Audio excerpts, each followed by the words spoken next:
dund gi suba lañ wax le 15 mais dafa am benn entre parenthèse boo am. muy lan. boo xam ne ma ko jàppee effet de communication. demee yàlla def ñoom stratégie ñuy teg demee ñu wàññi dund gi et puis ñu leeral dund gi ñuy wàññi lan ak lan lay doon wàññi dund gi c'est vague. Le président Macky Sall avait dit que 2 avril balaa le 20 avril dinaa wàññi ceeb diwlin suukar mu wàññi ko à travers les taxes yi nga xam ne wàññi na ko. ñii dañ ne danañ wàññi dund gi mais waxuñu ban stratégie ak lan la ñuy teg pour wàññi dund gi. li tax ma ne effet de communication am na. demain c'est la mise en activité du BRT demain le 15 lañ ko programmé mise en activité bi damay ragal demain communication bi yépp nekk sur le BRT que ne commencé nañ ko activer pourquoi mu méngoo ak le 15 bi ñu promettroon les Sénégalais dañuy wàññi dund gi su amee. day gën a neex BRT bi daw demee le 15 en même temps le 15 bi nga xam ne moom la Bassirou Diomaye Faye joxoon promesse pour wàññi dund gi suba mu exécutoire ça les Sénégalais vont applaudir à demain. mais Ibrahima je ne te suis pas ban rapport la am ak li nga xamante ne moom moo mise en service bu BRT bi ak wàññite li nga xamante ne moom moo di dund bi maanaam njëg yi nga xamante ne moom la ñuy jëfandikoo. là j'entre dans la communication du populisme. ah ok. dans la communication du fatt-trou. ok. bu fekkee demain wàññi dund gi amul. très bien. duñ ci wax dañ naan BRT bi daw na kon communication daw BRT bi. mooy muur. communication wu ñàkk wàññi dund gi. souhaité wu ma ko nag parce que dund gi wàññeeku njëriñ la ci ñëpp. te lañ leen koy ñaanal mu wàññeeku. mais aussi am na loo xam ne Ousmane Sonko waxoon na ko.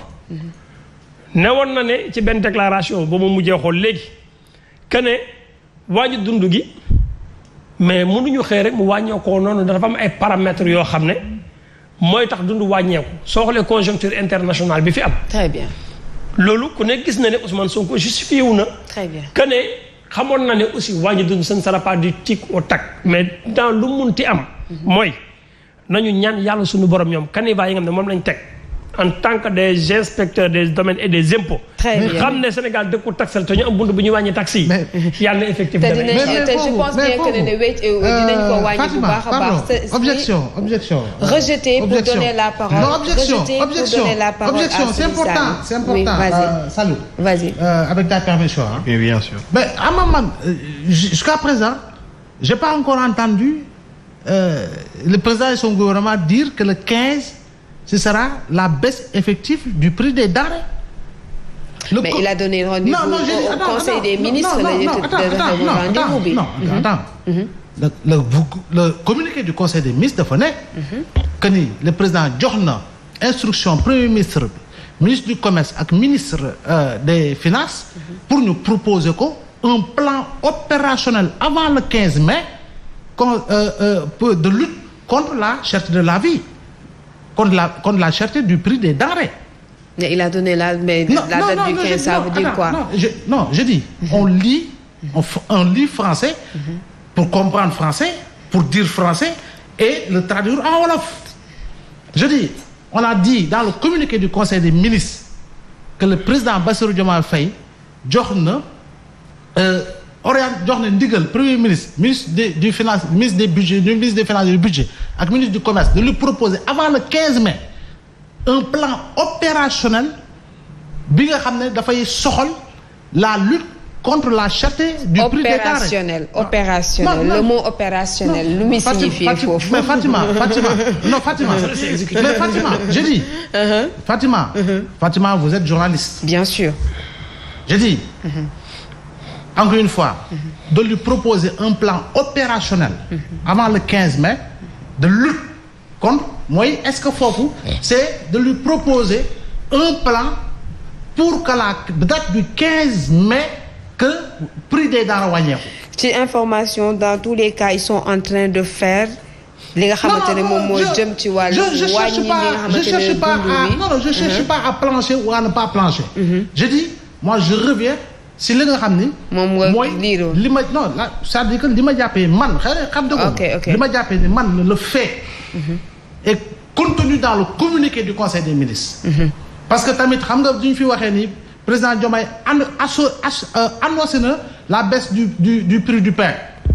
c'était en réalité de l'infox. Oui, bien sûr. C'était de l'infox. Oui. Quand on a annulé les licences de 3 jours après avoir annulé les licences de pêche jën yaa ngi fi nga gis ay pêcheurs di kii.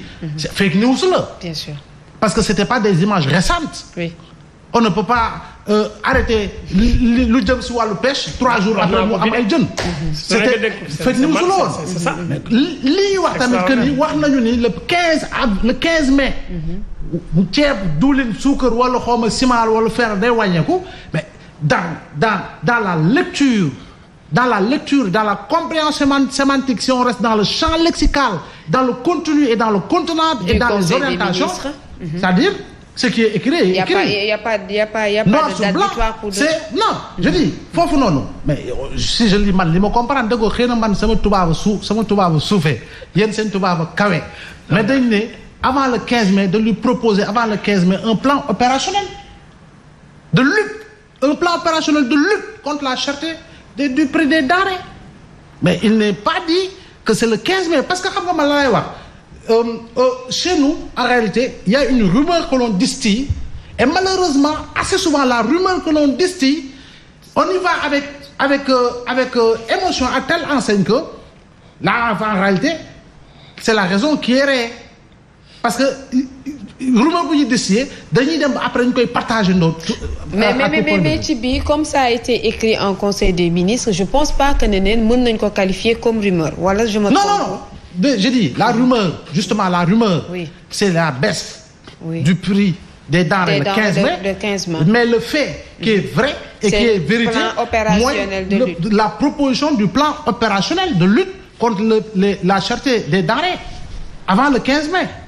Très bien d'accord Aïcha Serigne Saliou par rapport ak ci sujet boobu dinañ ñëwaat ci yow léegi Mbow par rapport ak wàññite bi nga xamante ne ñu ngi koy xaar ci li jëm ci wàllu denrée de nécessité yi parce que itam ñu wax plan opération comme ni ko Mbow expliqué avant le 15 mais terewul c'était une promesse de campagne boo xamante ne ngir wàññi dund wi li nga xamante ne Sénégalais yi moom la ñuy xaar ci gouvernement bu bees bi nga xamante ne moo fi teg parce que bu ñu fi jëlee ñële bokk na ci tax ñu génnee leen fii ci réew mi muy dund yi nga xamante ne cher na par rapport ak li Sénégalais yi seen budget ak seen poste fi mu mënee.